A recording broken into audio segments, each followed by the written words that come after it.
Buckle up is the Junk Monk Podcast. Hello and welcome to the Junk Monk Podcast. You are tuning into part 2 of the season 3 recap. So if you haven't already listened to part 1, make sure you catch up on that. Otherwise, we're going to continue on with our countdown and discuss our top 8 episodes for the 3rd season of Monk. We also have some junk being delivered sometime soon. It's bubble pizza, which I've never tried, so that should be fun. It'll go great with my bubble tea. Oh, that's clever. Oh, I like that. But bubble pizza is really good. So if you want the recipe, just slide into my DMs because you know where to find me. All right, so let's scoot along with Mr. Monk and the Employee of the Month. We are in our top 8 episodes. This is going to be my number 4 episode. And what we're going to do to mix it up is we're going to say what we disliked first, and then we're going to say what we liked. Okay. So that way we end on a high note. Yes.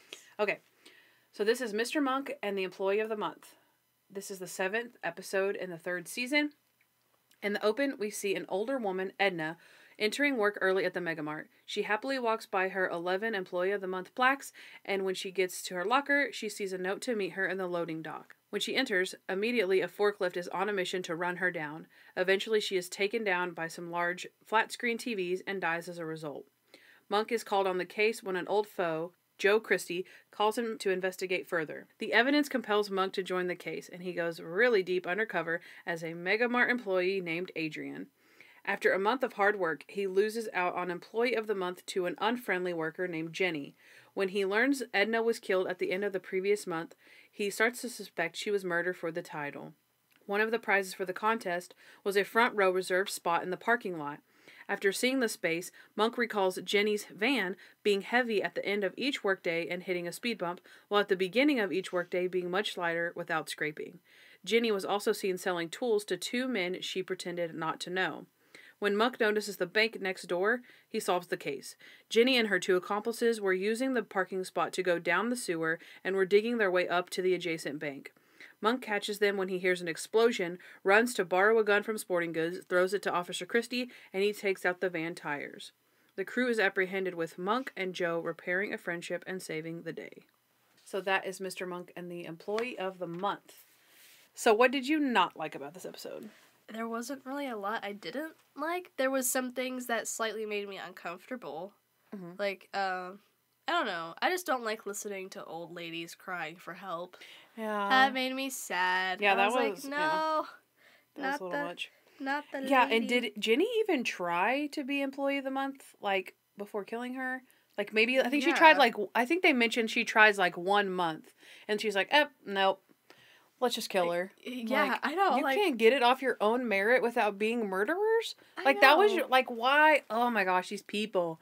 Okay, I understand. You're poor. You want money. But do you have to kill somebody to get the money? Just steal the money. Just steal it. Come on. You can do it. Just think a little bit harder. Okay. Here's my thing. Why didn't you just park there after hours? Because the Employee of the Month isn't going to be there. Yeah. After the store closes. Maybe the store closes though, like when it's late, since it's like a supermarket, and then it'd be like dark, and then it'd be like really suspicious. But if you're doing it during the day when there's other people and it's like bustling, it's like nobody's suspecting you doing that. So yeah. My thing would be Monk is wrong about his friend Joe Christie. Like Monk's always right about everything, but Joe Christie was not guilty of the crime that Monk says that he was guilty of. I don't know. I thought that was kind of odd. That's one of those times where they like pick and choose what Monk is right and not right about. Exactly. And that's where you're like, okay. I'm like, so is he right about everything? Yeah. It felt like this episode moved a little slow. Yeah, I feel like there's when he's in the Mega Mart, there's like a lot of scenes that are kind of drawn out a little bit, and it's like really like calm but also bustling at the same time. It's kind of like a different feel. I don't know. Yeah, it was nice kind of seeing the atmosphere, which it did fit for the atmosphere of a retail or grocery store, because that is how it is to work there. Like, it's slow. Yeah, but someone eats Monk's sandwich out of the refrigerator. I know. I'm like, who did that? I want to know who. Yeah. Because I don't think the main girl cared enough, and nobody else we don't see anybody else. She seems like someone who would punch you if you ate her sandwich. Exactly. So I can't imagine her eating someone else's sandwich. Like, yeah, no. I don't know. That just was weird to me, and I didn't know who it was. And also, he would have noticed before he even opened the thing, because he would remember how he folded the foil. Oh, that's true. So he would have pulled it out and known, like, oh no, someone messed with my sandwich. Yeah. There's another scene where Mr. Donovan, like, he sees Monk, and he's like, who is that guy when he's working there? I'm like, aren't you the manager? Wouldn't you know the employees? Yeah, like, wouldn't the police have told you? Normally that's what happens. It's like when someone is But I don't think he was even with the police. I think Joe Christie, they made it seem like Joe Christie, like, hired him. Like, the security guard can't hire an employee. I didn't notice that. He wasn't going, I don't think he was going undercover with the police, because remember, it was a month later, and he calls Joe Christie himself and is like, hey, I'll take the case. The police have nothing to do with it. So that doesn't make any sense. That's like, I think that's a plot hole there. Yeah, like, how did Monk get the job then? Yeah. This is not something I didn't like, but it's down here. Benji cut his hair. Oh, hey. Thumbs up. Yay, finally, child. Looked terrible. So, I'm already done with what I didn't like. Yeah, same here. Okay. Benji and his friend giving Monk the puzzles. Oh, that was cute. That was really cute, and they're like, "Oh my gosh, sell there's like tickets. 500 pieces. Let's add more. Let's add another puzzle." And they add another puzzle. That's really cute. He's like, "Oh, jeez, we could sell tickets to this stuff." Yeah. So, Mr. Monk at the Mega Mart.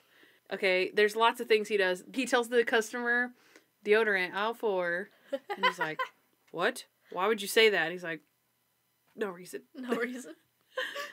And then he's also a shoe picker-upper. Like, he uses the shoe. Oh, She uses a shoe little picker-upper thingy. Yes. And gives people their shoes. Then there's a cleanup on aisle 10. And he's like, I got it. That's me. That's me. And he runs across the store. He's talking with the African-American lady. And they're folding t-shirts together. She says that she's not a perfectionist. Oh, yeah. And he's like, it's perfectionist. And she's like, well, I'm not one. So I could say it any damn way I want. I was like, oh, gosh. And then also, when he's riding on the cart, when he pushes it outside and he puts his chest out and his arms are back behind him so he doesn't have to touch it. I'm like, that's how everyone should be riding around on these things. Oddly looked like he was having fun working at the mart. He did. Yeah, he had fun. It was like when he goes to the office, everything's very organized. And yeah, he's like, all right, I'm going to put this here. I'm going to price this here. Price. Everything's got an order to it. All the things that everyone else sees as mundane and boring, that's like his wheelhouse. So. He should do that after he retires. Yeah. And just works at or he could be the fact checker. He needs to be the fact checker. Yeah. With his Marmaduke jokes. Yeah. That'd be cute.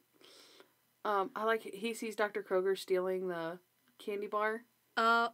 Did he actually steal the... No, wait. Yeah, he didn't. I forgot about that. They're in the office, and he's like, I saw you steal it. And he's like, Adrian, I'm so shocked and hurt that you would think I would steal a candy bar. And he's like, and, I see a lot of cops, and they all say, they all have trust issues like this. And he's like, I'm not going to prove myself to you.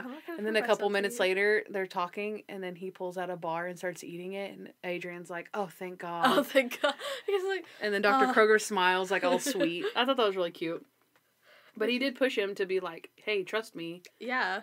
I like that. That was cute. I liked that. There's a scene where Monk and Joe are back together fighting the crime. And the whole scene about they're trying to figure out why the person would kill for a employee of the month, whatever.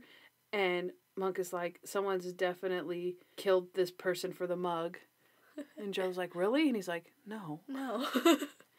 And then he's like, okay, and there's a coupon to the Lobster Barrel. Tell me about the Lobster Barrel. And he's like, they have shrimp, they have tempura shrimp, they have breaded shrimp, they have coconut shrimp, they have fried shrimp. And he's like, please stop telling me about the Lobster Barrel. Stop telling me.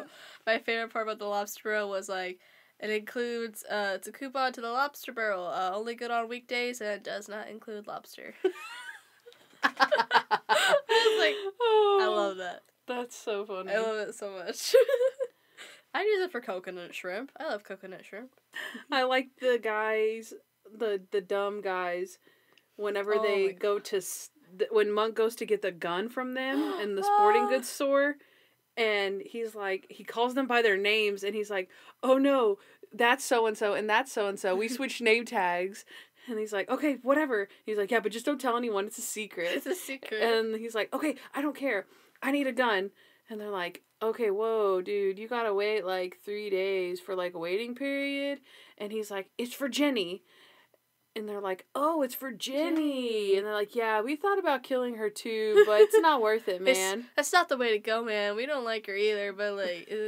And then they give him the gun. And he's like, give me the ammo. And they're like, no, we can't give you the ammo. And he's like, give it to me. And points the gun at him. He's like, geez, golly, here. And the other guy's like, dude, the gun wasn't loaded. And then this is the one with Crystal, Randy's wallet model. Oh, yeah, the wallet model girlfriend. She's like, Randy, this is a wallet. A picture of a wallet. She's a wallet model. One of the most famous wallet models in the world. Thank you very much. They're just like...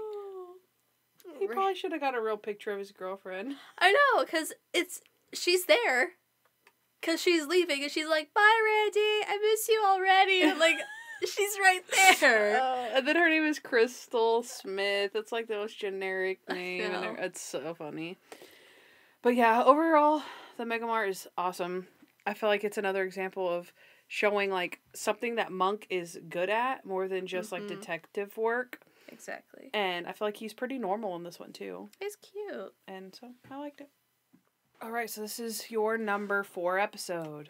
Yep, so this is Mr. Monk and the Panic Room. This is the second episode in Season 3. In the opening scene, we see Ian Blackbird in the studio of his mansion. Around 5 a.m., while he's working on a song, his home alarm system goes off. So he and his chimpanzee Darwin retreat into the panic room nearby. Then we see the police arriving with no response from inside the panic room. They weld a hole in the door to open it, and they see Ian dead from a gunshot wound and Darwin holding the smoking gun. Monk is called in for this very unusual case. Girona takes a quick liking to Darwin and early on insists that the chimp is innocent. After they establish that Darwin can indeed shoot a firearm, Animal Control decides to put him down, and Girona takes it upon herself to ensure that Monk continues to pursue the case for Darwin's innocence. Monk puts it together when Darwin has a severe aversion to bald men. He remembers that the man they questioned, Kirk Wolf, who built the Blackbird's panic room, was bald. He realizes that his wife, world-famous pop star Chloe, was having an affair with Wolf and knows how they did it. He set off the home alarm to draw Blackbird into the panic room. Wolf tried to make it look like it was a suicide, but when there was a struggle, Wolf ends up shooting Ian 4 times. The only way to make it work, frame Darwin. The gang catches Kurt Wolf during a stakeout outside the panic room, and they let him overhear a conversation about a tape that supposedly recorded the whole murder. When they wait in the dark as Kurt enters through his built-in secret hatch to retrieve the tape, he is busted. I liked this one a lot. It's Mr. Monk in the panic room. The main thing I didn't like was how out of character Girona was at the beginning. Because she was yelling at Benji for... sticking up for a little boy. A little boy. Yeah. Like, I was like, that's very odd. I feel like she, of all people, would have been the one to be like, I'm proud of you for sticking up for a little boy. Because, I mean, yeah, if my kid, like, started a fight, like, for no reason, then I'd be mad too. But, not, like, he was standing up for a kid who was being physically assaulted. Like, he was being picked on. And the teachers weren't doing anything. And I don't know, it just... Girona's reaction, while I understand a parent reacting that way, Girona acting that way, it didn't make sense to me, and it just seemed very out of character, and I didn't like it. Yeah, I actually agree with that. My first thing was, they put down animals for being aggressive towards people, not for using a gun, that he doesn't even understand what a gun is. Yeah, he doesn't know what that means. Also, in what situation is a chimpanzee gonna have a gun anyway? Exactly. That's a human error. I know. You gave a gun to a monkey. Yeah, he shot it, or was able to shoot it, but, like, no. Yeah, like, they are smart, and he probably would have figured it out at some point if he was around them enough, but he doesn't know what that is yet.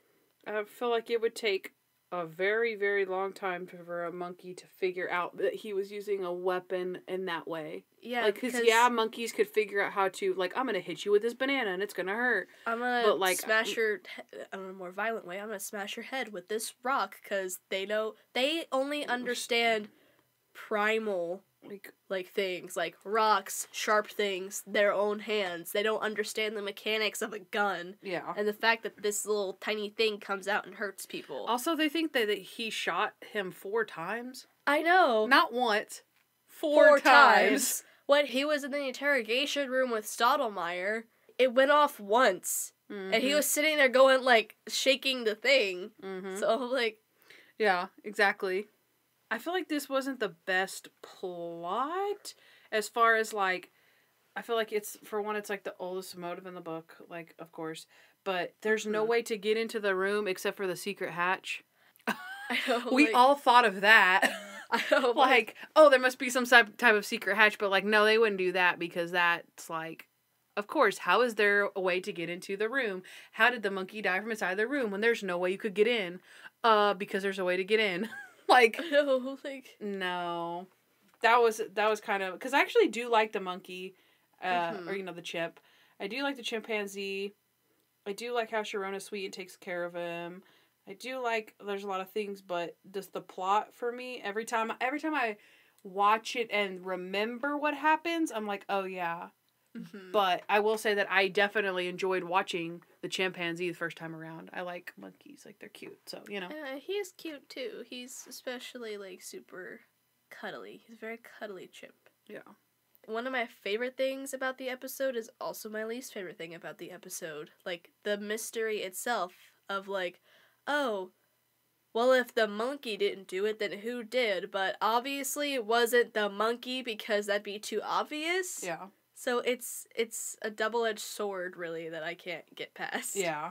The only other thing is jail goo. That's gross. Oh, God. Jail goo? Wipe. That was disgusting. Like, when you watch what it is, you're like, what could that possibly be? I know, like, what? I was just like... Yeah. All right. Jail goo. Yeah, wipe. I don't have any wipes. I'm in jail. That's funny. Okay, so let's see. The first thing that I did like was Monk ripping the Band-Aid off of Benji. Oh, gosh. Monk and Benji moments are so cute in general. But it's like, he's like, Ma, please make him stop. And she's like, no, it serves you right. You don't want me anywhere near you. It's not even, ah, please stop it. That was really cute. It doesn't have to be perfect. I like Monk not knowing who Chloe is. Oh, so it's basically she's supposed to be like Britney Spears or something. You know, it's somebody that's so famous that everyone knows who Chloe is. Exactly. And he's like, oh yeah, I know her. I like that song she does about loving that guy. I liked Girona. I liked the moment Girona had when she realized, okay, that I understand Benji. I still didn't like it though, because I'm like, you should know. Yeah. Like, you cannot. Exactly. It makes it more in her character that she saves Darwin, not that she got mad at Benji for doing it at the beginning. I know. You know what I mean? It's like, oh, yeah, that exactly. That fits your character. You getting mad about Benji for standing up for somebody else does not fit your character. So, yeah. Do you remember Monk trapped in the panic room? I'm trapped in here. Monk, I can see you. I can't breathe. There's a hole in the door. Monk, there's a hole in the door. There's a button. Push the button. I can't. That's or just Stottlemyre in the room with the monkey trying to get him to shoot him. He's like, oh my god. He's like, get what you want, you lousy primate, whatever the words are, I forget what he says. But he's got like his whistle and he's like waving his arms. And he has the little hat and the cymbals. Psh, psh, psh. And then he has the whistle that he blows it. And then he has the sock monkey. And he's like, oh, is that your little friend? Pa, pa, pa, pa, pa. He's sitting it against the table. And then they're all like that.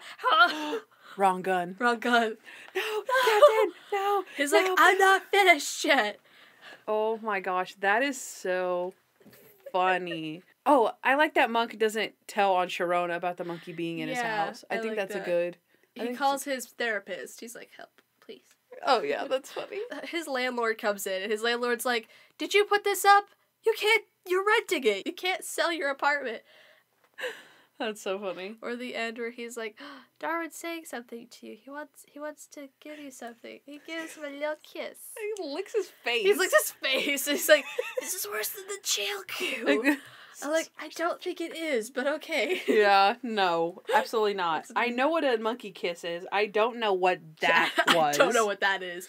The monkey kiss has good intention. Oh. You can wipe that off and be like, that was infection. I don't know what that jail goo is. Yeah. My last thing that I liked was the flashlight summation. Oh. Where they're... He wants to see you. He needs to see you. He's holding the flashlight to, like, whenever they're doing the stakeout and they're talking during the stakeout, and Monk has a little flashlight and he's shining it on each person who's talking. Like, it's their turn to talk, so he shines the flashlight on them and they're like, Monk, please stop, turn it off. He's like, but you're talking. You don't need a flashlight to see me. You can hear my voice. You know it's me talking. And Sharona says, he needs to see you. That's so sweet. I love that tone of voice. All right, you ready for the next one? Yep. Okay, so this is my number 3 episode, Mr. Monk and the Game Show. This is the 8th episode in season 3. In the open, we see a game show host named Ronnie Lankman pleading for his assistant, Lizzie Talvo, not to expose him for cheating while hosting the show. She has a videotape addressed to Dwight Ellison that is her proof of the fraud. Ronnie promises he will step down as host the following day if she keeps quiet.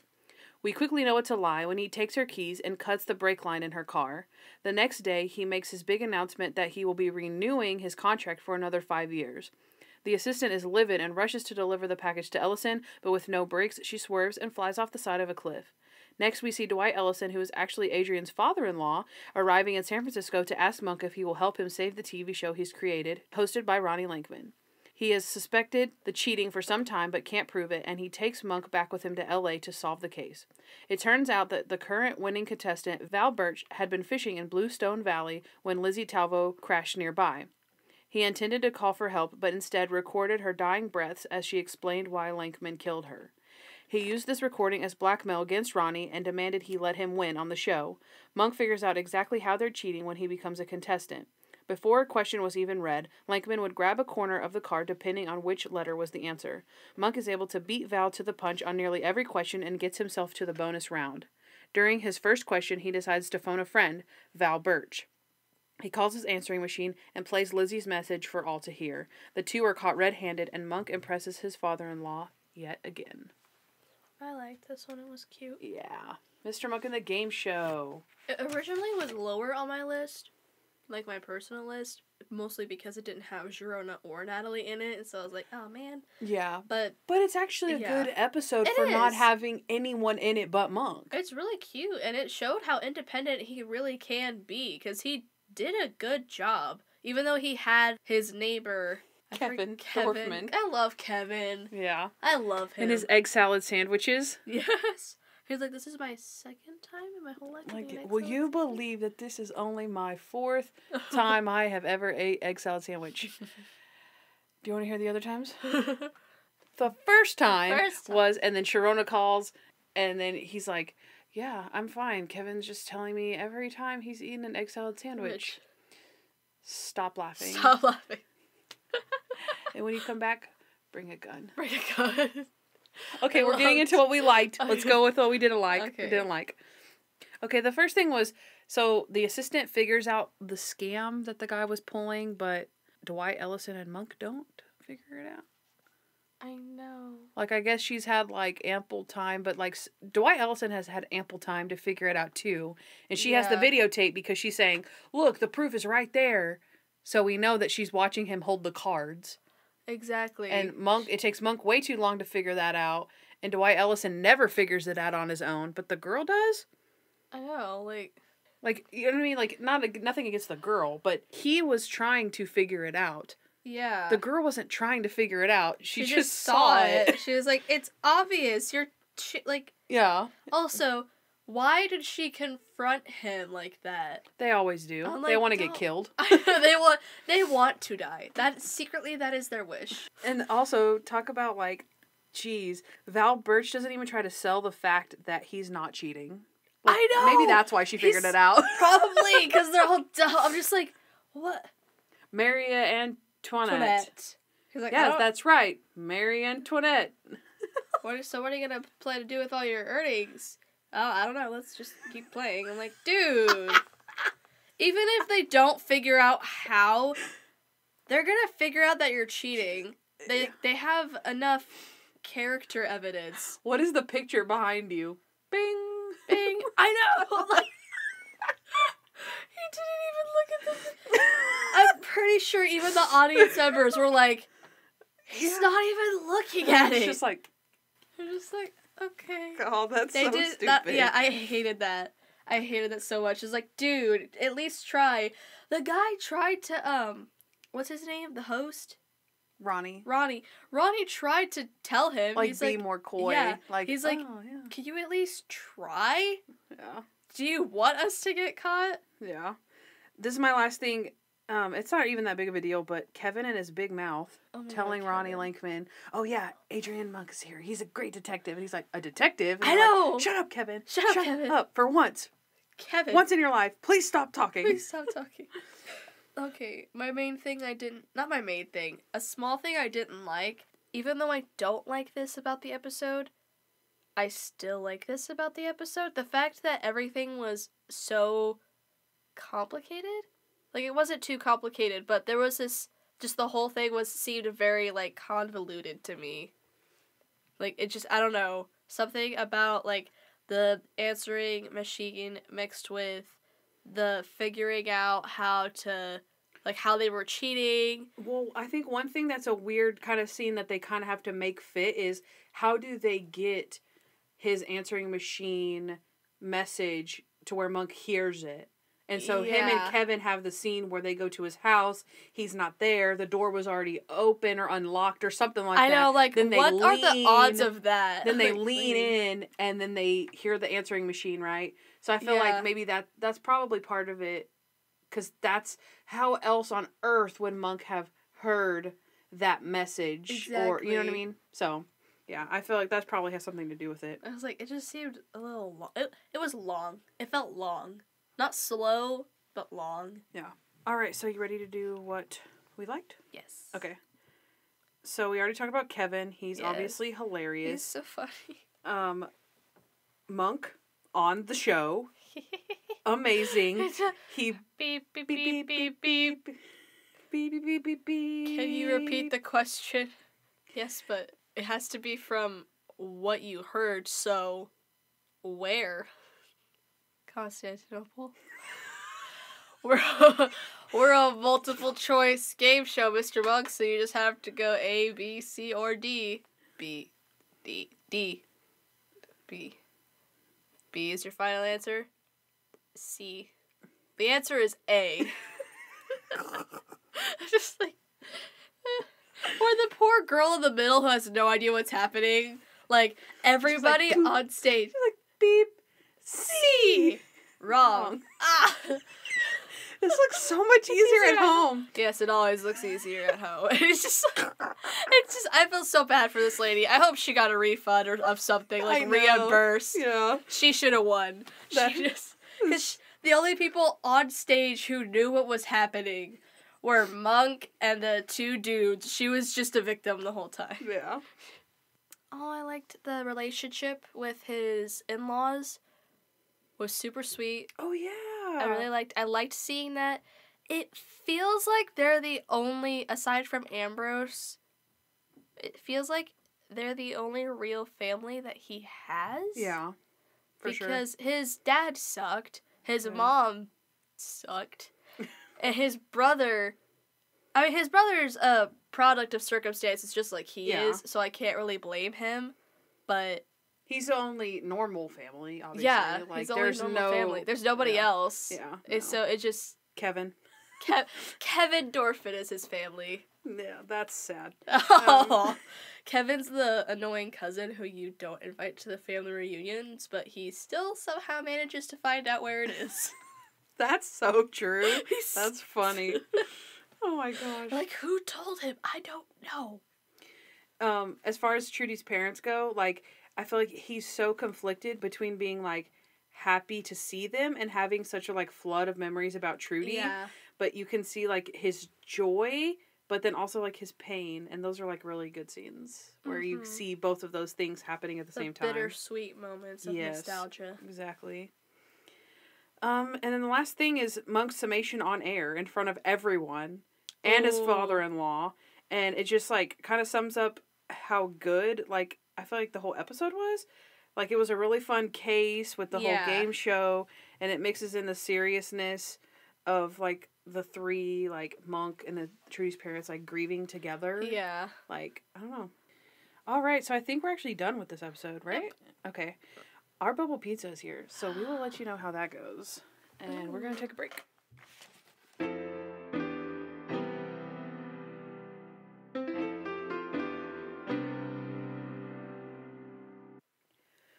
All right, welcome back to the Junk Monk podcast, where we are full of bubble pizza.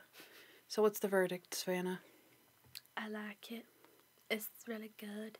Okay. And the crust is super sweet. I like it because it's biscuits. Oh, yeah.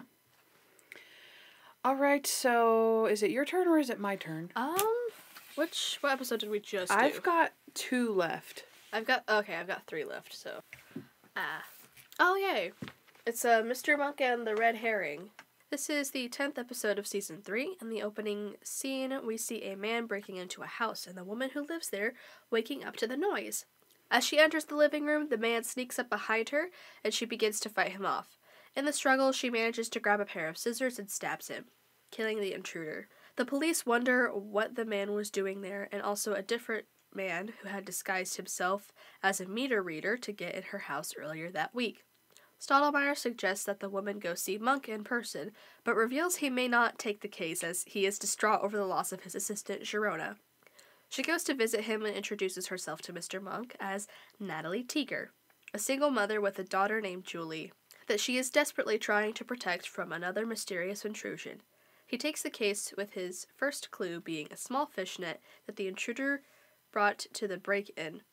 The captain also finds a clue on the suspect that leads them to the Sea of Tranquility exhibit where Julie had just visited on a field trip. Julie admits that she signed up for a mailing list while purchasing a fish tank kit, which is how someone got their address. Monk hits another break when he sees a story in the paper about a moon rock, the star of the museum exhibit, and a rock he has seen before, in Julie's fish tank. One of the museum tour guides, Lyle Peck, the fake meter reader, stole the moon rock from its case, but he needed a temporary place to hide it, so he slipped it into a fish kit in the gift shop.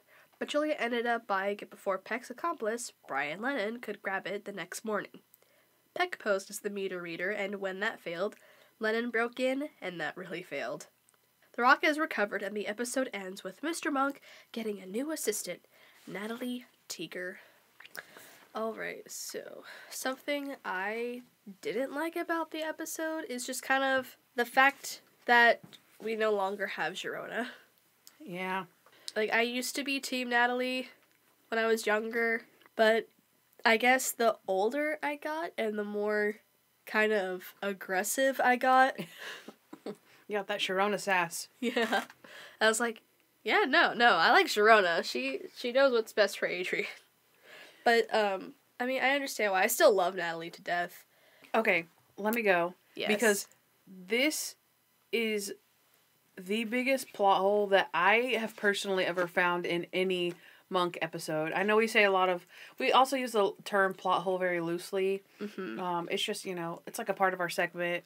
Will and Keiko actually used to call them loopholes, mm-hmm. and then they figured out like halfway through their show, they're like, that's not the right word. That's not the right word. So I'm like, hey, it's better than loopholes, okay? Yeah. So this is a plot hole. Hear me out. So in this episode, I'll see if I can lead you to the plot hole. So why does the criminal, why does he put the moon rock in Julie's box? Why does he do that? Oh, he does it to hide it. Why is he hiding it? So if you stole a rock, right? And you took it and you were leaving, but he replaced it. Yeah. So he has no reason to hide it. Yeah. Because no one noticed that it was gone. Mm-hmm. So. Right? What? Okay, exactly, right? What? Mine is already blown. Because in the summation, he says they were searching everyone, even the employees. Searching them for what? Yeah. Yeah. No one noticed that the rock was gone. Yep. Because there was a rock in there that he replaced it with. I don't understand. Crazy, right? Yeah, like... Boom. What? Mind blown. It's like they forgot that he replaced it or something when they got to the summation. Yeah. I don't know. That's pretty good, right? Yeah. I figured that one out. You figure out a lot of things when you start writing the synopsises. Yeah. And you're like, oh yeah, he hid it because, wait a second. And then I had to go back and watch it, and I saw him say that in his summation, and I was like, that is not accurate. It's not accurate. So, like, yep. What? Got him. You've been plot holed. Okay, I understand it's a really sweet moment. I like that it happened. But the scene where he has to choose between the fish or the rock, and he chooses the fish. I like that he chose the fish, but you could have grabbed both. You literally could have grabbed the fish first, and then quickly grabbed the rock and stuffed it in your pocket. Yep. And then gone. You still could have had that moment too of, oh, his first instinct was the fish. Like, that's cute. Yes. Grab the fish. Leave that in there. The rock is still right there. They weren't that far apart. It's not like the rock was all the way down the opposite end of the hall or something. Like, no. Yeah. If you wanted to have that moment, it is physically possible for a rock to slide. Have the rock slide really far away. Yeah. And then be like, oh, I have to go this way or this way. Yeah. They're super close. They're super close together right here. Yeah. The guy's still down. The guy's still on the ground, disoriented from falling down the stairs. Yep. That was my second plot hole. My third plot hole is, why wouldn't you just stick your arm into the fish tank to grab the rock out of it? Why would you use a net to get a rock? You would use a net to get a fish. And also, fish are extremely hard to catch in those stupid things because they swim away. So, like, the chances of you actually picking up the fish when you were trying to pick up a rock is probably not very high. I know. You know what I mean? Like, if you were trying to get the fish, chances are like 50-50. It might swim away. But you're trying to get a rock and you catch the fish. Like, the fish ain't stupid. It's running away from a net. Like, you know? He also would have ran away from your hand. What are you afraid of? Exactly. A little fish. Why wouldn't you just stick your arm in and not the net? He's not going to bite you. He left the net at Natalie's house. Yeah. And that's what led them to be like, oh, he was after the fish tank. Like, you left the freaking clue in the house. Yeah. Like, you dummy. Do you have anything else? Oh, okay. The freaking diet that Julie had for her fish? It's a fish. Why on earth would you give him cucumbers and Rice Krispies? I mean, vitamins I totally get. Like, yeah, give your fish vitamins, whatever. But, like, cucumbers? It would have made more sense to give him seaweed or something. Like, what's funny, too, is because, like, the mom obviously replaced the fish over and over again. Yeah. So it's like, oh, it keeps dying. Like, maybe I should tell Julie to stop feeding it Rice Krispie treats. But then also her science fair project is like, my fish lives to be so long because he eats Rice Krispie treats. She's gonna cause the death of so many fish. Like, premature deaths. Just, like, they're dead after, like, weeks. Okay, my last thing is, ready for your mind to be blown again?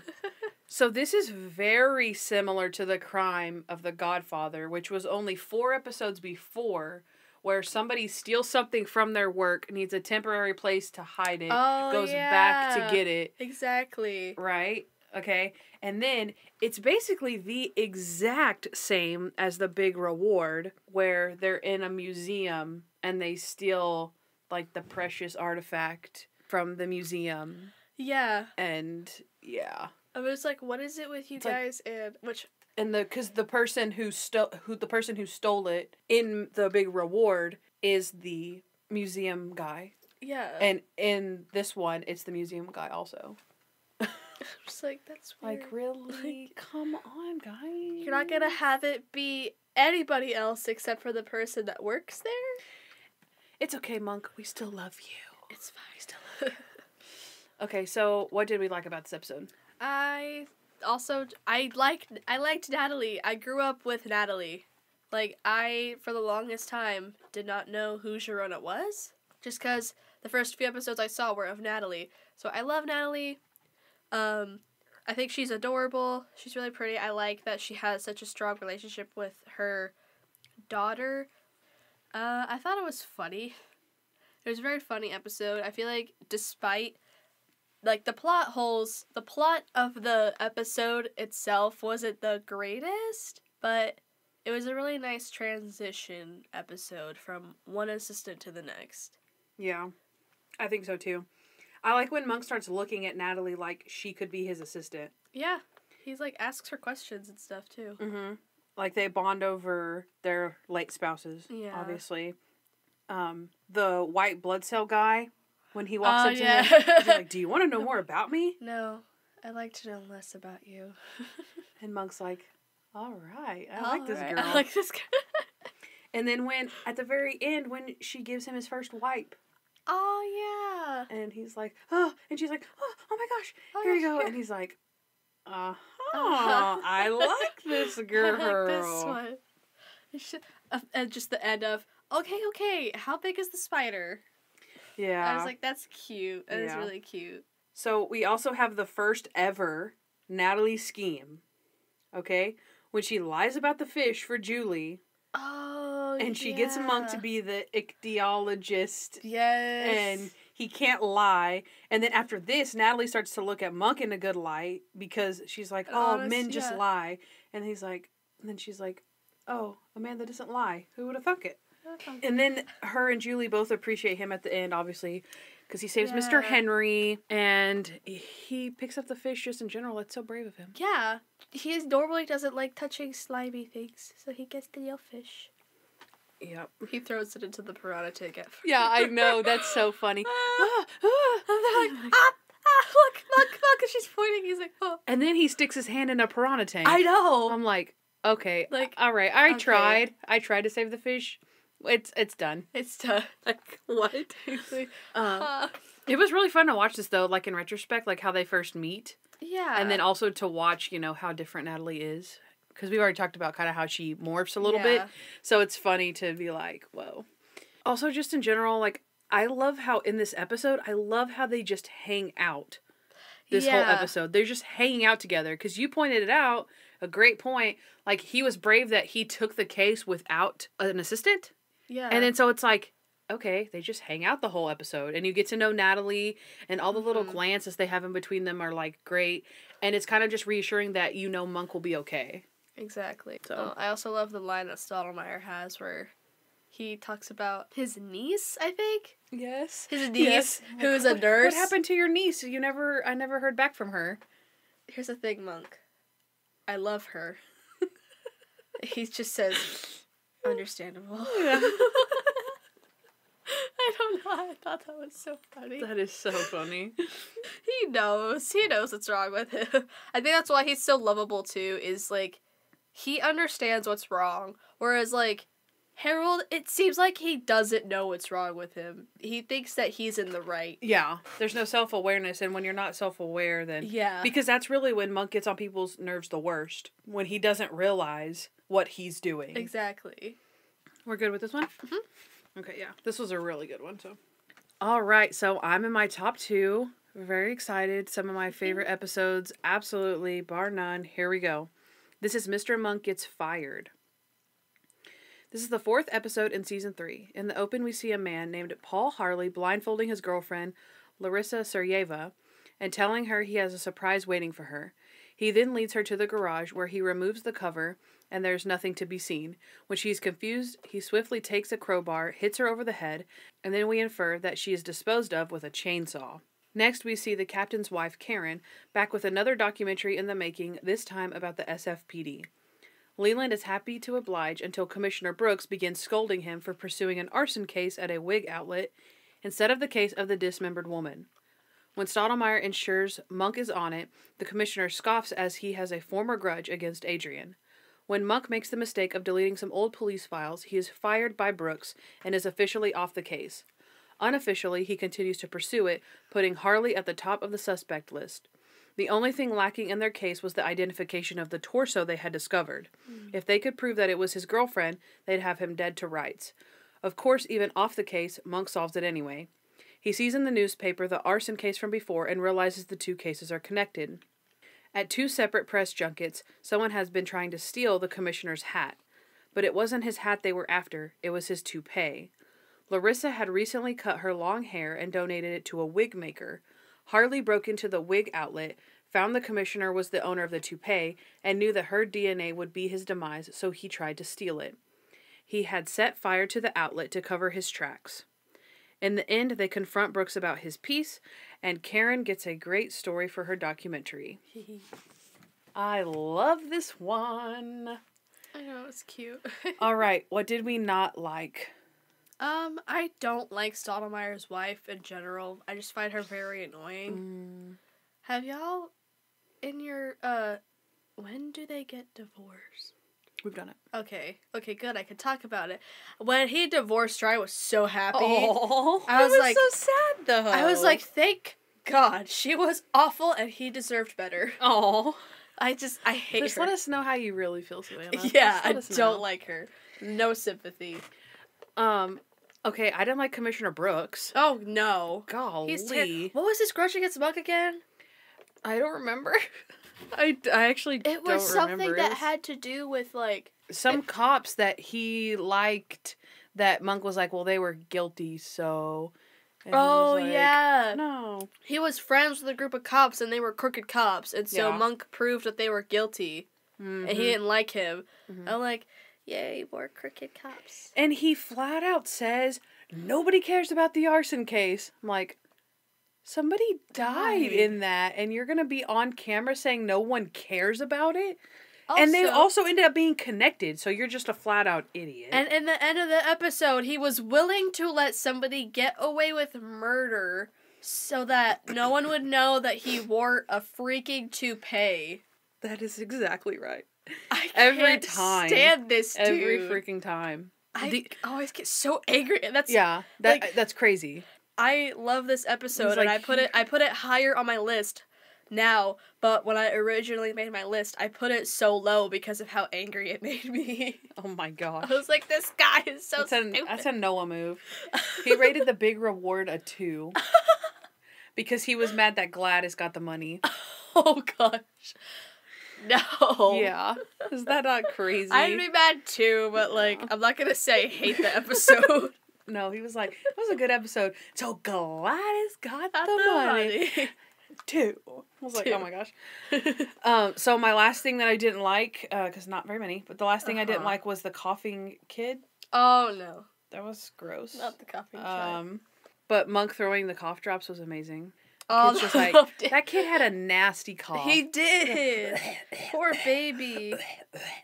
And then Monk's like, blink, blink, blink, blink, throwing him in Sharon. I was like, what are you doing? What are you doing? Stop it. Hilarious. She's like, here, sweetie, and she gives him a little cough drop in his mouth. Yeah. I'm like, ooh. I know, like, poor kid. Didn't he have, like, 2 broken arms or something? Yeah. Aw, yeah, poor 2, baby. 2 broken arms. Also. Oh, yeah, that's why he couldn't cover his cough. It's because he's like, ugh. I'm like, this kid's got the coronavirus. Oh my gosh. What's something you liked? Oh, I liked just the episode. It was cute. Oh, no, my favorite thing in the whole episode was the end, where Monk was like, 70%. And Sharona's like, 70%'s good enough for me. And she tackles this man. Yeah. And rips the toupee off. I'm like, yes. Yup. Get it, Sharona. I love her. That was amazing.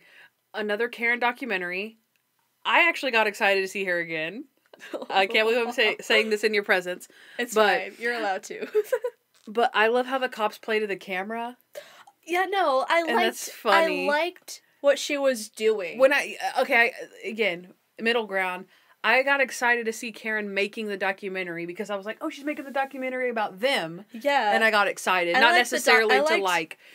But again, also, this is probably the best episode that she's in. Exactly. It's probably the best episode that she's in they're not fighting, really. She was the least annoying to me in this episode. I also really liked what she had to say at the end as well. Because she's like, I don't know, Commissioner. This is some pretty, Yeah. I loved it. Yeah, so she got, hee-hee. exactly. She's sassy. But yeah, I liked how the cops played to the camera. And, Especially Randy. I liked it because, I felt like I was on Team Karen because she was trying to get the real deal. Where Stottlemyre wanted her to shut the camera off. And she's like, Leland, this is my job. This is what I'm good at. And again, he wanted to shut her down. Yeah. So she's like, this is what I love to do, and this is what I need from you and stuff. So I did like that in that respect. Also, when Monk gets fired, that's a great scene where he slumps over and he starts to fall to the ground. That's really sad. Oh, I liked when he got the job. Yeah. That's so cute. I also love Sharona's reaction to it. She goes, you told her the Marmaduke. You talked about Marmaduke. You told that stupid joke about Marmaduke, and you got a job with dental. Yeah, and I don't even get dental. I don't even get dental. He's like, I'm sorry. He's crying. And then I like how she turns it around, though. She's like, I'm sorry, Adrian. Because she realizes that she's proud of him, and she was just kind of jealous of him for a second. And then, yeah, she turns that around. But, yeah, she is pissed at first. But he has 50 pages of notes to get the fact-checking job. And she's like, oh, how many issues did you go through? And he's like, just the one. Just the one. And then when he says, she's like, so what is your biggest strength? And he's like, he just sits there and is like, my decisiveness. My decisiveness. Because he can't make up his mind what his biggest strength is. And so he says his decisiveness. That's so funny. Oh, I love him. He was so adorable in his job interview. He was just all proper. He's so nervous. Monk's adorable. I love Monk. And then in Dr. Kroger's office, okay, well, how about we practice for your interview? I'll be the interviewer. And he's like, and who will I be? Who will I like, be? Well, you could be you. He's like, ugh. Okay, and so Dr. Kroger's like, okay, so tell me about yourself. And he's like, well, my wife Trudy was murdered by a car bomb. I spend my time looking for the murderer who planted the car bomb. And he's like, don't say car bomb. Don't and he's say like, car bomb. Okay, I'll say bomb. I'll say bomb. Okay, and then you have a hard A moment again from Monk confronting the criminal. And it's actually kind of cool too because he's fired. So he's not even really on the case. Yeah. And he's still like, you made a mistake. Because he's searching his garage. And he's bleached it. And he can smell the bleach. And he knows that, he knows, Monk knows, and he knows, and he's like, you made a mistake. You don't know the meaning of clean. You don't know the meaning of clean. He also finds the chainsaw, the chain for the chainsaw. And there's no chainsaw. And he's like, you don't want a chainsaw? No. Why is there a blade? He's like, yep. Mistake number 1. And of course, the jig. Oh, the Monk jig. does the jig. She's like, what are you doing? It's like, I'm doing a jig. He's like, that's not a jig. I don't know what that is, and I don't want to know. She just leaves. It is so freaking cute. That should be a GIF. Yes, his little... That should totally be a GIF. Maybe it is somewhere. His little feet. Find it. He's like, he. Okay, is there anything else? I have one more thing. This episode was good. I have one more thing. It was cute. I just liked it because it was cute. Okay. Continue. Randy's exit interview when she's doing her documentary. And Stottlemyre's kind of trying to get in the last word. Yeah, we did good. And then Randy's just tells this whole thing. He's like, yeah, dying, I'm not afraid of dying. Oh, gosh. Dying's just a part of living. Oh, God. It's like, as for me and my life or something, we'll fly high or something so dorky. And he's like, it's my life. My life behind the badge. But it's so funny because Karen her documentaries are so cheesy. They are. So she's like, oh my gosh, what a perfect ending, Dishers. Like, thank you so much. I love it. You know it. She loves it. He loves it. They're, like, feeling it. And everyone else is like, okay. Oh, okay. Can we be done now? That is so funny. All right. Goodbye. My number 2 episode. We're on to my number 2, which is the first episode of season 3, which is Mr. Monk Takes Manhattan. So this is the first episode in season 3, and in the opening scene we see the gang's arrival in New York City. While checking into their hotel, a man opens fire in the lobby, killing an ambassador from Latvia. Since Monk is conveniently in New York City and a witness to the crime, he is pulled on the case. Although he has only gotten a glimpse of the suspect's left ear, we know that Monk's main focus is to get information from Warwick Tennyson about Trudy's murder. The officer in charge reveals that Tennyson is being held in protective custody as he is going to be testifying in a racketeering case, but he makes a deal with Monk to solve the ambassador's assassination in exchange for a meeting with Tennyson. He does, of course, solve the case, realizing that the ambassador's coat was not wet like his bodyguards, who were also killed. When he discovers that he overheard the ambassador saying in Latvian, "This is not my coat," he knows he is on to something. When Monk sees a TV interview of a man named Stephen Light on the Jumbotron in Times Square and recognizes his left earlobe, he solves the case. Light had killed his wife in the park and wanted to make it look like a robbery, so he took her jewelry and put it in his pocket. When he realized that his jacket was mixed up at a coat check with the ambassador's, he followed him to the hotel and became increasingly paranoid that the ambassador would discover his wife's jewelry, and it would be traced back to him through the jacket. He decided to assassinate the ambassador, get his coat back, and draw away the suspicion of any other crime. Also, we do see Monk have his gut-wrenching meeting with Warwick Tennyson, where he gets a huge lead in Trudy's case. That was Mr. Monk Takes Manhattan.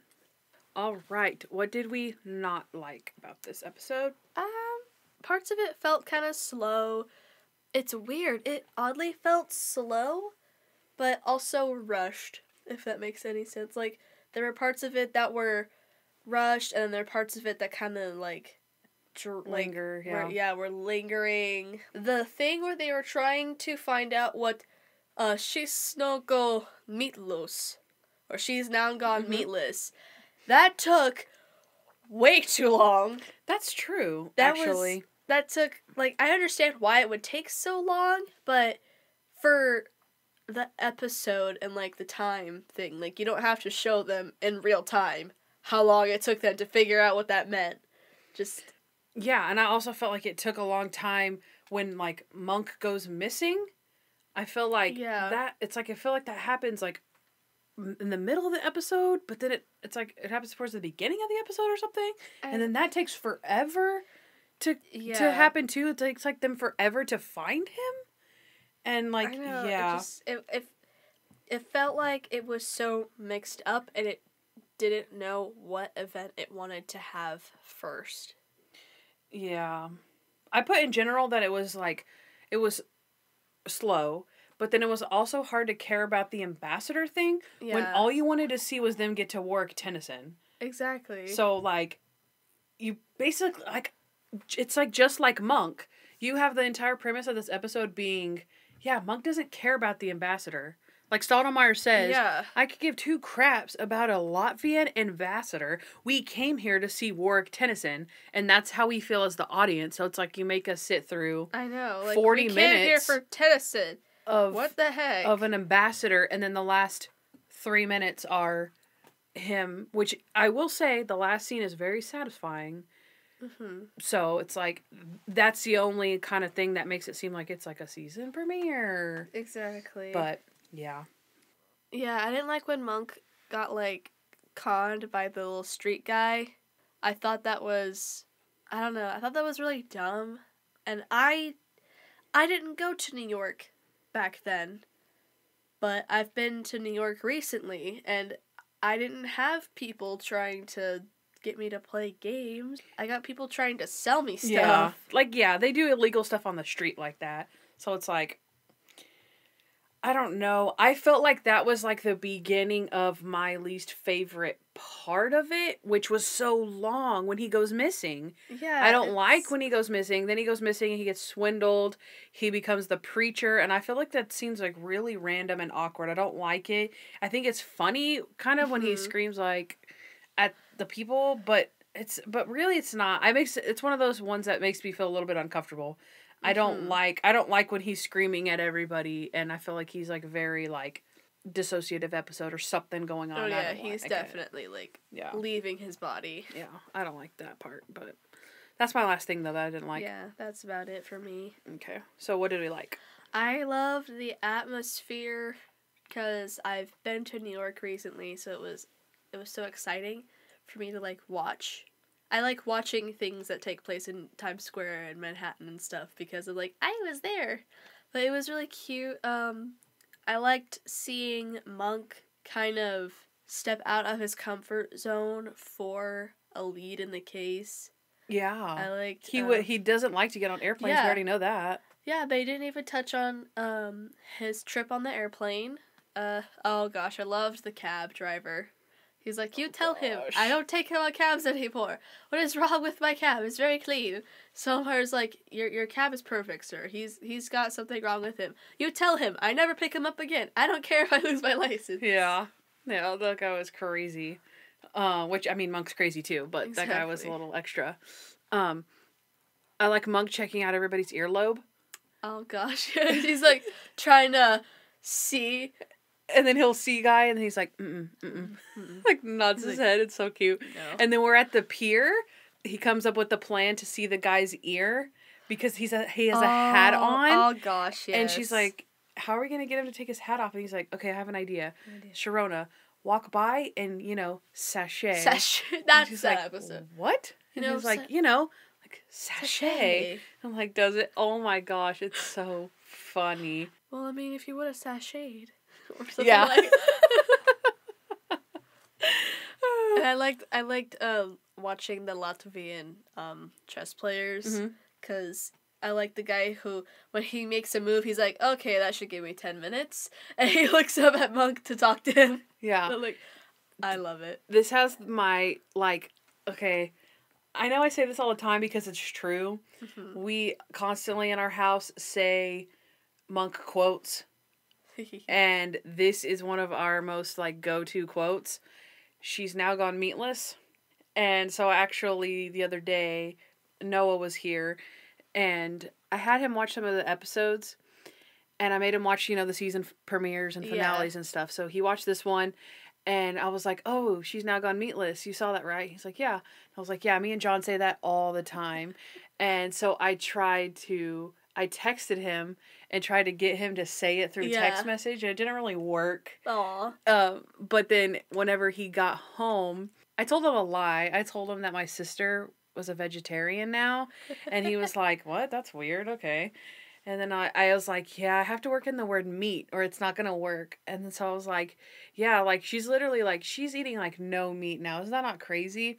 And it took a few minutes for us to like be talking about it, and he was like, "Yep. She's now gone meatless." She's now gone meatless. And I was like, got him. And me and Noah just like died laughing. He was like, "I feel betrayed, but I get what you were doing." I get what you're doing. So it was funny. So yeah, we say that all the time. Anytime that like someone being a vegetarian or a vegan, or if something is like no meat, or so, like anytime anything like that comes up, we're like, she's not gone meatless. He wants Sharona to ask people.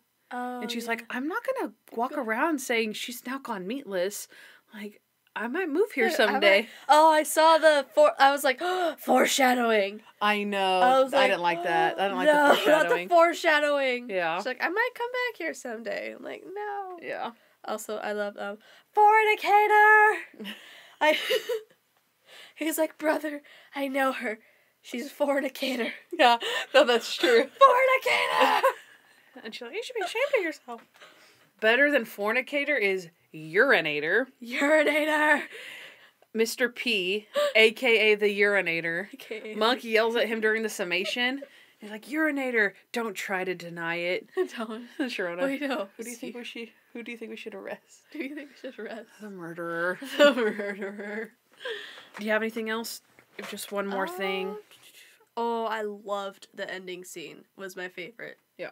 Just that was what I was gonna say. Just that moment of, this is me turning off your morphine, and this is Trudy, the woman you killed, turning it back on, and then walking out. I was like, yes. Yeah. That's why this is my, really, if nothing else, that is why this episode is my number 2. Yeah.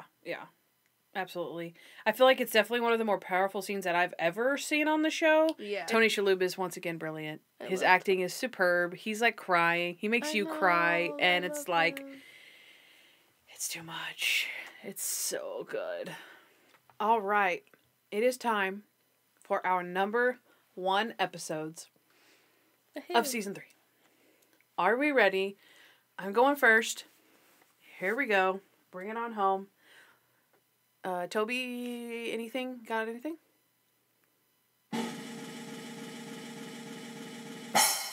Mr. Monk and the Girl Who Cried Wolf. Yes. This is my number 1 episode for season 3, and it actually is my number 1 episode.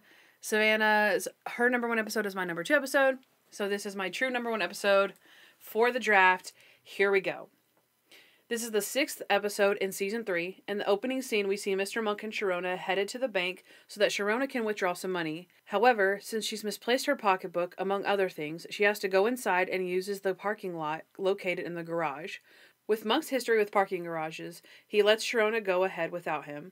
When we see her walking through the empty garage, she gets the feeling that someone else is there. Then suddenly, a man appears disheveled and bloodied with a screwdriver in the side of his head. Sharona shrieks, but when they return, the man and any evidence he was ever there is gone. As the episode progresses, Sharona continues to question her sanity even more when she repeatedly sees the man. Once, when her college English teacher, Miss Preminger, is in the room, and when she realizes the teacher can't see the man, she knows she's lost it. Thankfully, Monk believes that Sharona is not off her rocker and continues to figure out what's happening. He catches a break when he revisits the garage and finds the tip of a boot that Sharona said the man was wearing. When he realized that the boot owner was a security guard at the college, he pieces it together. Mrs. Preminger's husband had died in the same manner that Sharona had written about in her latest paper that she, quote, never turned in. The paper was entitled The Fatal Recipe in Which a Woman Kills Her Husband Using an Untraceable Poison Mixed in Tomato Soup. The teacher and her lover, the security guard, used the idea but didn't want it traced back to them through Sharona, so they did all kinds of things to make her think she was crazy and to discredit her in the process. When they are able to find the original rough draft in Sharona's handwriting, the couple's fate is sealed. Yes. That is Mr. Monk and the Girl Who Cried Wolf. So, what did we not like about this episode? I only have 2 things, so. Yeah. I don't like that she, blames her dad and Monk for her insanity. Yeah, so she blames her father when she's in the session with Dr. Kroger. And then she's talking about that, and then at the end, she's like, I'm never gonna forgive him. And he's like, your father? And she's like, Monk. And he's like, you know it's not contagious, right? And she's like, well, all I know is I wasn't crazy until I started working for him. And I'm like, you just got done blaming your father, so how could it be Monk's fault and your dad's fault? That doesn't make any sense. I'm like, pick one. And so, since this is my number 1 episode, the only other thing that I have is new Trevor. So, this is season 3, episode 6. And then in season 2, episode 7, we see the OG Trevor. And that's the original one that looks like him. That doesn't make any sense at all. But every time this guy pops up, I'm like, whoa, new Trevor. That's a different guy. So, the other one is the OG. I don't know. Yep. But that's it. This was my, in my original list, this was my second close to first episode. Yeah, because our top 2 were switched, so it worked perfectly for the draft. Yeah. So there was no fighting over the number 1 episode. The reason that I definitely love this episode so much is Biddy Schramm is just superb. Okay? I don't use that word often, but when you're talking about somebody's acting, I feel like Tony Shalhoub falls into that category. I feel like this is where Exactly. Biddy Schramm, like, meets him in this episode. And he doesn't even have... I mean, he doesn't do anything in this episode. It's all her. It's not like she's playing off of how great of an actor he is or anything.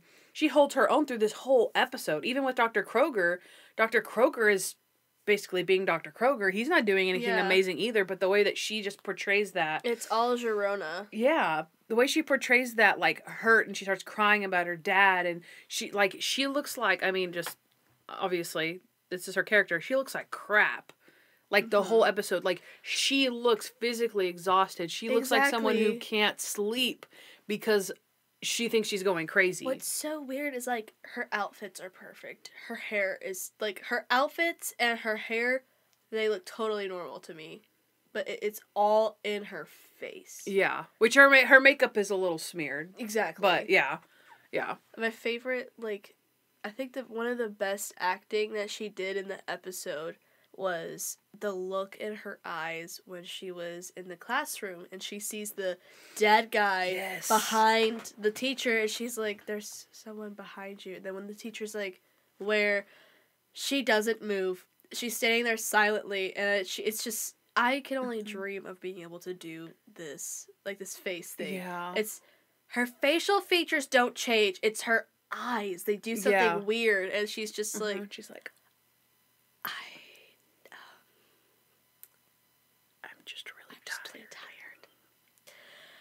she leaves and I'm just like, oh so my good. God. And then also, like, that I totally agree, that's probably the best one. But when she goes to get Adrian and they both come running back in there, she's like hysterical, like, but not in a fake way, not like way. She's like, oh my gosh, open the door, and like, oh my gosh, like, just thinking about it, it's just like gives you like little chill bumps because you're like, it's too good. And what sucks is, like, I feel like this shows Biddy's, like, contribution to the show, and it always hurts to watch this one because it's so close to her leaving. It is. And that's probably, I feel like this would be, like, an episode where you'd be like, yeah, they can't get rid of me, I'm good. Yeah, I know. And then they're like, eh. And I'm like, I'm glad she got to show this off before she left. Yeah, especially for her character. Like, Girona is, like, one of my favorite, I think Girona is, like, my favorite character. So I love this episode. I love Girona, and I want to defend her. Yeah. So this is actually where we're introduced to Harold Crenshaw. This is when they're arguing about the magazines in the waiting room. It is. Because Girona's in there. And so that's where they meet. We already kind of talked about it, but the magazines, and he's like, I'll see you in hell. Exactly. And then... I'll see you in hell. Like, I'll see you. He's like, Harold. Yeah. Harold. And then, no, because then he's like... He's talking to Adrian and Girona for just a second at the end, and Harold has looking through the lattice through the door, and he's just staring. No, he yells through the window. Oh yeah. He's like, Harold, and he's like, and this walks off. It's so funny. It's so funny. Also, Niecy Nash is so good. She's yeah. We've been quoting that lady all week since we watched that episode. A friend has another obligation to tell another friend when someone thinks he's Kojak. I'm like, I love her. Yeah, she's like, are you Adam? Are you Adam? He's like, no. And he tries to shut the door. She's like, Anthony. Adrian? No, that ain't it. I can't even read my own handwriting. Adrian. Oh, you were right. He's like, you have on your... And she's like, what is a monk doing staring at a woman's chest? Like, there was some... He's like, okay. I'm not a monk. She was something I slightly didn't like about the episode. I liked her, but some of the stuff that she did physically kind of made me upset because I sided with Monk. Like, when she sat on a stranger's counter, I'm like, what? Yeah. Don't do that. Okay, so... I feel like this is one of those things where I feel like the first time around you're like, oh my gosh, like, lady, cool it. Every time you watch it, like, you know that, like, Girona comes back in the end, so you're like more open to, like, that's funny. She has the list of things that he's afraid of, and she's like, you're afraid of this. Milk? You're afraid of milk? I got a 2-year-old nephew, he ain't afraid of milk. It's like, you must be very proud of him. You must be very proud of him. For not being afraid of milk? That just means he's normal. That just means he's normal. You don't need this. Sharona has been treating you like a baby. I am going to treat you like a man. And he's like, don't do that. Everything else she did was funny. It was just a counter thing. I'm like, no sane person does that. Yeah, and then she calls Randy dishwater at the end. It's like, dishwater, you gonna take me home. When I get off at 5:30, I means I get off at 5:30. And then they get into the car and she's like, okay. And he's like, what are you looking at? My eyes are up here. And also she's like, on 3 conditions. On 3? First condition, y'all 2 back together. Because y'all a perfect team. Monk and Sharona. That's how way it's supposed to be. That's so good. And then, so like, that's not necessarily that funny, but I'm like, she's right. She's cute. That's how it's supposed to be. Yes. Monk and Sharona together. And not me. And not me. Oh, I also really liked the plot. Yes. The plot, it was really clever. This is one of my all-time favorites. It's very well written. It's one of those episodes where you're like, what on earth is going on? Yes. You're like, yes. This doesn't make any sense. Like, is she going crazy? Yeah. And also, I'm a sucker for a good English paper. I loved college English. I love regular English. I like writing papers. Dork. So I love that it was the English paper that tied it in. Yes. And they did, like, making her think she was crazy, like, moving her stuff around. That was actually pretty gutsy of them. I know. I thought it was kind of stupid for... I felt like some of it was kind of stupid, because... But wait. It's smarter than searching on the web. Poisons to kill husband. Oh my That's gosh. what people do. Yeah. Like, they kind of went, like, old school. Like, okay, can't look up it on the internet, so we're gonna make this woman think she's crazy. And no one would ever believe that because she's crazy. Exactly. Like, it's kind of, you know what I mean? It's kind of clever. Like, it's, you know how many people look up poison on the internet and then try to kill somebody? Like, that's stupid. So. That is stupid. Also, the packing paper was good, too. Oh, yeah. Like, just the little clue. How she remembered that. The sassy lady. Yeah. And then, my last thing, I don't want this episode to be over, but the final scene where Monk misses Sharona. Aww. And they're about to get in the car, and he kind of just looks at her, like, longingly, and she's like, what's wrong? And he's like, I missed you. And she's like, I missed you, too. Aww. Now get in the car. Now get in the car. And he's like, wait, one more thing. Can I be the one with all the problems again? And she's like, sure. Now get in the car. Now get in the car. They're both so happy and giddy to be back together. It's so sweet. I love it. I love it. I love it. I love this episode so much. I know. Are you ready to hear Savannah's number 1 episode? I feel like it's going to be a lot of y'all's number 1 episodes, so let's give it up. Toby. Mr. Monk and the Kid. Yay. This is the 16th episode and the finale of Season 3. So in the opening, we see a foster mother named Janet Novak and her foster children playing in the park when she realizes that her foster son Tommy is missing. She calls the police and they search the park. 2-year-old Tommy is found safe, but holding a severed pinky. When Monk is called to the scene, he immediately takes a liking to Tommy and enjoys questioning him and retracing his steps through the park. Tommy is taken away from Janet and put into Mr. Monk's care. As for the pinky, they realize that it is from a 25-year-old Caucasian male violin player. This leads them to the home of Daniel Carlisle, and they find that he has been kidnapped and is being held for ransom. Adrian goes to deliver the ransom money for the family, but after his screw-up, they run out of leads. Monk gets his final clue when he discovers that Tommy had taken a lipstick out of Natalie's purse. Monk realizes Tommy must have taken the severed pinky out of Janet's purse. He gives his summation in the form of a fairy tale to Tommy where he states that Novak and her husband had taken Carlisle for ransom and cut off his pinky to send it to his family. Also, he recalls Janet saying, "The kid found a pinky, what's the big deal?" But the police had never released that information, that the finger was a pinky.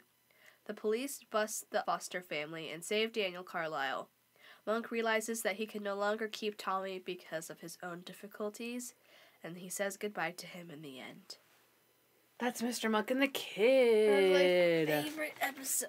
That not only is it my favorite episode of the season, But this episode and another episode called Mr. Monk and the Dog, I think. Mm-hmm. They're very similar. Yeah, they're super similar. That's probably why they're both my favorite. Yeah. They are, like, but this episode is my absolute favorite because if I can remember right, this is the very first Monk episode that I ever saw. But I thought it was really interesting, and I remember being so freaked out because I watched it from beginning to end, and little 9-year-old seeing a toddler holding a severed pinky really freaked me out. That would do it. So that really stuck with me. I think that's why I remember the episode so vividly. But my favorite part when I was younger is the fact that his summation was in the form of a fairy tale. That's what I remembered the most when I watched it as a little kid. Is I remember the art style. I liked how cool it was. I just remember the whole absurdity of it, and it made me super sad just watching it when I was little. But it's nice. It's nice nostalgia because this is the first introduction I had to Monk, and I really liked it. That's cool. I didn't know that. Let's see, what we didn't like is first, so is that caseworker, like, she's kind of crazy. She gives Tommy to a single middle-aged man based on her, like, gut instinct. I'm like, he would have had to have gone through... like, anything. Yeah, like he would have had to have done paperwork. He would have had to have his home. Like everything. Like, all the things. There is no way. All the things that take a very, very long time to get a child into your house. There's no way any of those things were done. And there's no way they would have given him to Monk. He has a track record. He has paperwork of his mental illness. Yeah. They would not give a baby to him or, like, a toddler. But even for, like, 2 weeks, though, like, why would somebody not just go back into the like, orphanage for 2 weeks or whatever? Exactly. Like, I don't know. It was weird Whatever. to me. Oh, well. Also, kind of to go off of that, a lot of the stuff that Monk does with the kid is funny, but again, not suitable to be a foster parent. Yeah, like, he can't change a diaper. Yeah. He makes the kid wear a helmet. And the kid's wearing a jacket where yeah. he's sweating. Like, that's not right. And then the questions that he asks the lady, like, he's like, okay, what do I do with him when he wakes up? How do I love him? How do I love him? Again, all these things are cute and nothing to take away from Monk or really the episode, but just the realism of it. Exactly. Again, like, it's nothing to do with, like, the content or whatever, but it's like, when you're dissecting it in this way, you're like, yeah, but that wouldn't happen. You just have to kind of take it for what it is because the episode's really good. So it's like, if they didn't give Monk a kid for 2 weeks, how else would he have gotten one? You know what I mean? So it's like, it is what it is. I have a feeling you don't have anything else that you didn't like. Do you have anything else you didn't like? Yeah, I don't think I had anything else that really bothered me. So, my last thing, because I only have one more, and it wasn't even my number one, so I figured you probably didn't have anything, but I don't really like the locker room scene. Oh, yeah, no, I don't like that. I don't hate it, but I could have done without it. Well, I think it's really long. Yeah, that whole scene anyway, just the scene of him taking the money to, like, the ransom money. Oh, yeah. That took too long. It took way too long. I was like, this isn't that funny. I'm just stressing out. And we want to see the kid. Yeah, I want to see more of the kid, guys. Like, if they had shown, like, Tommy spilling the grape juice and Julie trying to clean it up, that would have been so much better than watching that scene instead. I know. I was like, and then he throws the money to the wrong person. So you're like... I know, that was pointless. Yeah, I'm like, I could definitely live without that. Yeah, no. But that's my last thing that I didn't like. So, what did you like? I loved all of it. I loved... okay. My favorite, I think, aside from the storybook summation, I really liked seeing Monk bond with the kid. I loved how instant the connection was. Because it really showed me how much of a kid Monk actually is. Like, he's still a kid on the inside. And so, I liked to see him, play with him. No, we don't put that in our mouths. That's nature. Nature dirty. Say it with me. Nature dirty. And so the little boy's just, nature dirty. That's right. That's what I'm saying. Mm-hmm. He's like, here's what, keep this and put it in your pocket, okay? Mm-hmm. He gives him a little wipe. That's so cute. Or when they're showing Monk that he has to have his pant leg even with his other pant leg. Or he has to separate his food. Mm-hmm. What I love the most is his willingness to take the kid, and also during the summation, I love how gentle he is with Tommy. And he's just cuddling him while reading him a storybook of what actually happened. And one thing that I found so weird is that Tommy understood him during the summation more than he ever did when anyone else was talking to him. Yeah. Because he's basically, like, not very verbal. Yeah. But he was laying there when he looked... I forgot what he asked Tommy. He said, that's where you found the finger. And he goes... He Yeah. nods. He just has, like, this little... He oddly has a serious look on his face for a toddler. Mm-hmm. And he just, like, nods. And Yeah. I just thought that was a very intelligent part for Tommy. And I just thought that was really cute. Also, just Tommy in general, he's cute. He's small, tubby, and he tuddles. He's a good actor. He is! That's That's the best child actor ever! Like, little baby actor? Like, kids can act when they're that old? That was crazy. I know. That kid had all kinds of, like, lines and cues and all kinds of stuff. I was like, they must have got, like, a 4-year-old that looks like a 2-year-old or something, because that is weird. That kid Was, like, on point. the understanding of, you found the figure in her purse. How, child?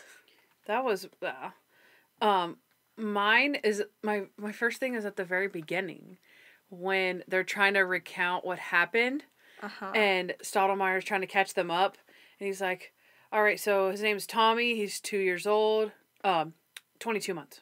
22. Okay, thanks, Randy. Thanks, Randy. Okay, and his mom, no, his guardian, okay, all right, he was missing for about 10 minutes, 14 minutes, he's like, all right, could you stand over there? Could you stand over there? And then he's like, okay. So he goes and stands over there. And then he's like, yeah, and this happened about 4 hours ago. And Randy's like, yeah, it happened about 4 hours ago. And he's like, I just said that, Randy. Just Stottlemeyer has a way of saying it to where Stottlemeyer doesn't open his mouth when he talks. He's like, so he's like, I just said that, Randy. And I was just... It's just so funny. Oh man, it's so good. Just the little, I love Tommy. Yeah. He just has his little finger. And then, yeah, it's kind of gross. I But know. then, okay, so then Monk, when he meets Tommy for the first time, he bends down and he's like, I'm a consultant for the police department. Do you understand consultant? Natalie's like, Mr. Monk, he doesn't understand consultant. And he's like, it's kind of like an adjunct. Monk, I don't know what an adjunct is. And Stottlemeyer is like, I don't even know what that is. And then they're walking and holding hands, and he's so like, cute. I was married to Trudy. Aww. She was killed by a car bomb. Like, I don't even... Does he actually say that? I don't remember. Think so. I don't know. I don't remember He probably said something like that. Yeah, she was murdered, or she was killed, or something like that, yeah. But he's telling Tommy about Trudy. It's so cute. Oh, I just noticed something. Tommy's blonde like Trudy. Oh, yeah. True. And of course the 911 call. Oh, gosh. BM. It's BM. It's BM. It's everywhere. Sir, you're going to have to change your son's diaper. You have to stop saying BM. You have to stop saying BM. There's more. There's more. Number 1? It's number 1. And number 2. It's number 3. Oh, God, it's number 3. Sir, do you have any wipes? Yes, wipes. I have 2,000 wipes. Okay, that should be fine. That should be fine. It's not going to be enough. It's not going to be enough. Sir, you'll have to wipe your son's bottom. This line is for emergencies only. I just want to know how. How did he fix that? What did he do? Oh my gosh, I know. Oh my gosh, I can't even. He probably had tongs and like no. There's no way he's touching that with his hand. Hazmat suit. There's no way. No. Okay, I think we're on to the sad stuff. Oh yeah. So Adrian's face when he's in Dr. Kroger's office and he realizes that he wouldn't be the best choice Yeah. for Tommy. Oh my gosh, like if you watch just that part, because he's actually kind of smiling.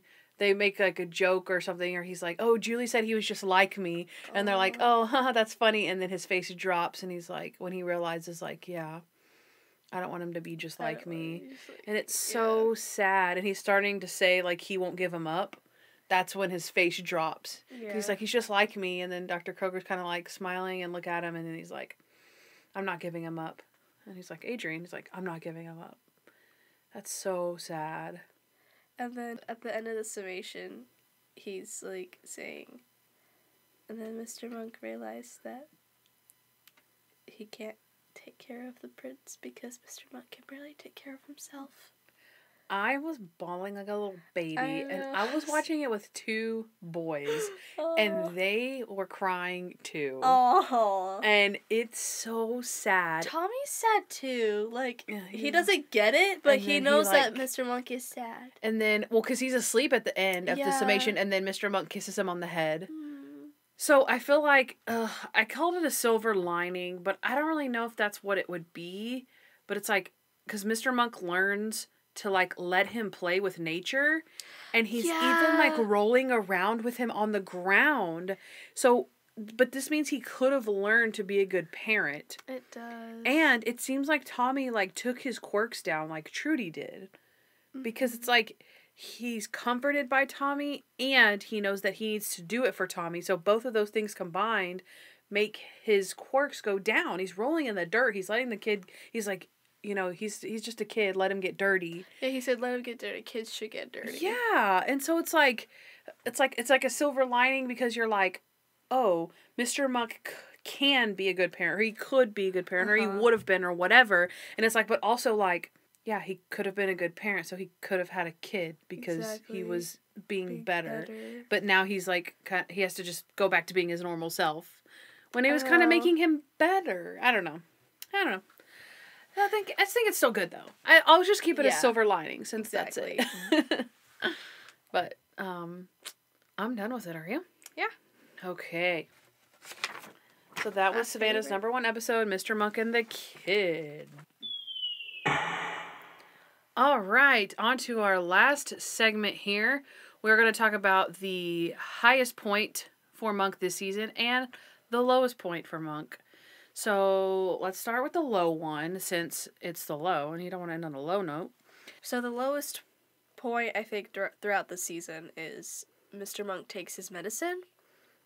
Because in this episode, there's not really a lot of highs. It feels like the entire episode within itself is just a low for Monk. That's true. Because, like, you could argue that, oh, well, when he's the monk, he's high, but no, he's not. Yeah. That's not him. Yeah. If anything, he's just high. He's lower when he's like that because he's hiding his real self. His true self is, like, asleep. Yeah. It's kind of creepy. Yeah. When you put it that way, it's kind of like, yeah, it's not really him. And like, if it is him, he's a jerk. So you don't want it to be him. Exactly. So like, yeah, when he's supposed to be at his high, he's a huge jerk that nobody likes. So that in itself is like a low point. Like, can you imagine like someone's like, okay, worst comes to worst, you can take this medicine. And you take the medicine, and it makes you where nobody likes you even more than they already didn't like you. Yeah. Like, that's the whole phrase of, I'm afraid of change, and I'm afraid of not changing. Because, exactly, it changed him so much that he became a jerk. Yeah. And like, can you imagine being like, okay, this is I'm not going to ask for help, or I'm not going to take medicine. And you're like, okay, I'm so depressed, I'm going to take this medicine.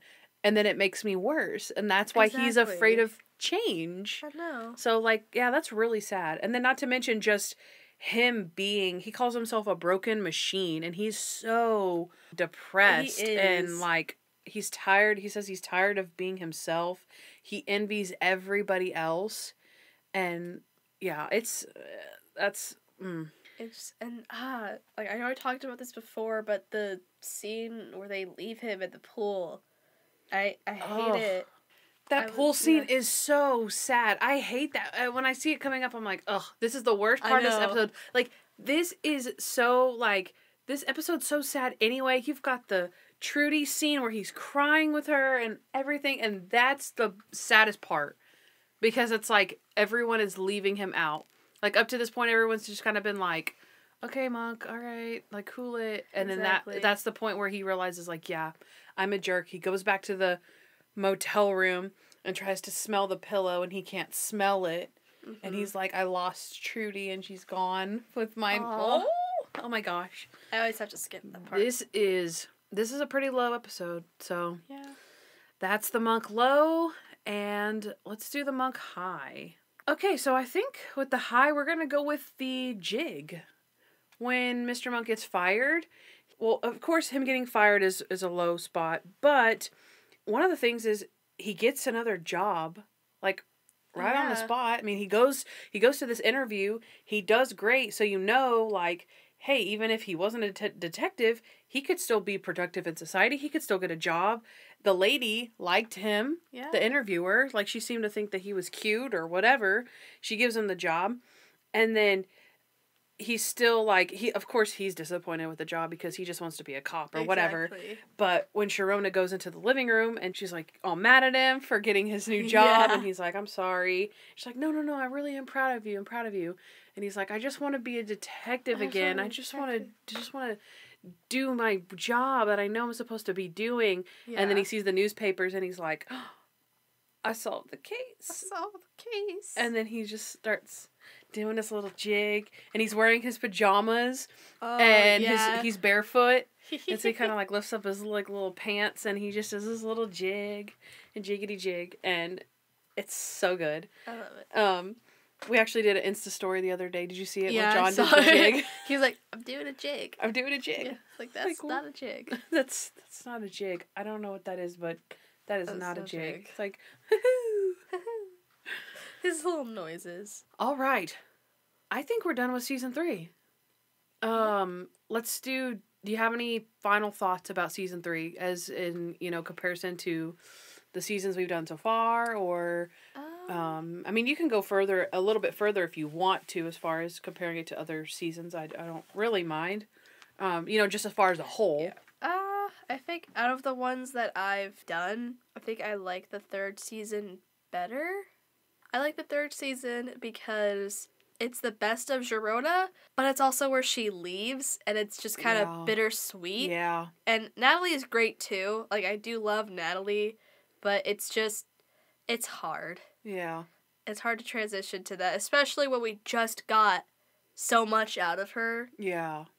But the episodes were great. I found it really hard to make the list because I didn't hate any of the episodes. Like, there's only like... The only one that I strongly dislike is the Cobra one. Mm-hmm. But I've always felt that way about just that particular episode. So that's how I felt about the election. Yeah, if the guy from Supernatural wasn't in the Cobra, I probably wouldn't like it. Probably would not like it. Yeah, I feel like, I mean, not to be a downer, but I want to be honest, it's better than season 1, but I don't think it's as good as season 2. Mm-hmm. I feel like when I make my list for season 2, I'm replaying in my head what me and John talked about, but like, you've got like the 3 pies, he gets married, he goes to the theater. I'm still upset I didn't get to review the theater. Yeah, the theater is, oh my gosh. I don't know if you probably haven't listened to it, but we basically recite like every single line I showed that to my friends and they loved it so much. Yeah, so I feel like, I mean, it's just my honest opinion. I feel like the 2nd season is a little bit stronger, but again, this season is so unique with the crossover between Sharona and Natalie that it's like, I mean, what do you really expect when you're trying to introduce a new character? Like, even like you said, Sharona's on her way out, and she has her best performance of the entire show. Exactly. And it's like, where else what other episodes could they have done in that season that could have showed off more of her acting chops or something, Yeah. And it's like, well, right smack literally in the middle of the season, she's gone. And they have to bring someone in and reintroduce a new character and try to get people used to this new character. And for that, it's a good season. Yes. It could have been like, wow, what the heck was going on? This season is, terrible. Yeah. But that's not really even the case when that's Uh-huh. because we kind of considered at first we were like, well, should we do a Sharona side and a Natalie side and then compare those to Exactly. themselves? But it didn't really matter. All the quality episodes, you know, my top one had Sharona in it. Like your top one had. Did your top one have Natalie? Natalie, yeah. Your top one had Natalie. My bottom one had Sharona, and yours My one had bottom one had Natalie. or something like. Yeah, so it's like, you know what I mean? It's like it didn't really make or break any of the episodes, which it could have. It definitely could have. It could be like, wow, all the Natalie episodes are terrible. All the Sharona episodes are terrible. Like, but it didn't happen. And what's weird is like my bottom episodes, because almost all my bottom episodes were the ones with Natalie in them, but it wasn't because of Natalie. It was other reasons. It was other reasons. Yeah, yeah. It wasn't Natalie. Mm-hmm. So. Yep. Yeah. So overall, another great season. We still have great moments. Still have great character relationships. Monk is still great. Tony Shalhoub, love him to pieces. We will see you guys. Maybe Savanah one day can come back for a guest spot on one of our regular episodes, and we can dive deep into, you know, a single episode somewhere in the future. Maybe if you pick one out that you really, really love. Maybe the dog one or something. Oh, I love come the back, dog something one. like that. The I don't dog know. one is my favorite. We'll see, people. Do you want to give people a handle or where they can find you? Or how's school going anyway? Like, school's going okay. I just got my spring break extended to 2 weeks. And then they're talking about taking it online, and I'm like, please don't. Yeah. Please don't. I would hate that. I would hate that. I paid for it in person. I'm taking a math class and an acting class. Yeah, that's rough. That COVID-19, people, you stay safe. Stop no matter what. hoarding the stuff. Stop hoarding everything. Stop hoarding the toilet paper. You're not going to use it all. It doesn't make any sense. You're destroying the economy. No, whoa. Stop okay, buying the all right. Okay, so guys, just stay safe, and yeah, it's a jungle out there. So we'll see you next time. Hey guys, thanks for listening to the Junk Monk podcast. We'd love to hear from you, so please rate and review us wherever you listen to podcasts. Also, follow us at Junk Monk Podcast on Instagram. If you want to know more about Kandyce, she's at Hearteds and Hardhats on Instagram. And if you want to know more about me, Noah L., too bad. Also, you can catch up on Monk with Amazon Prime Video. Don't forget to subscribe to our podcast. You'll thank me later.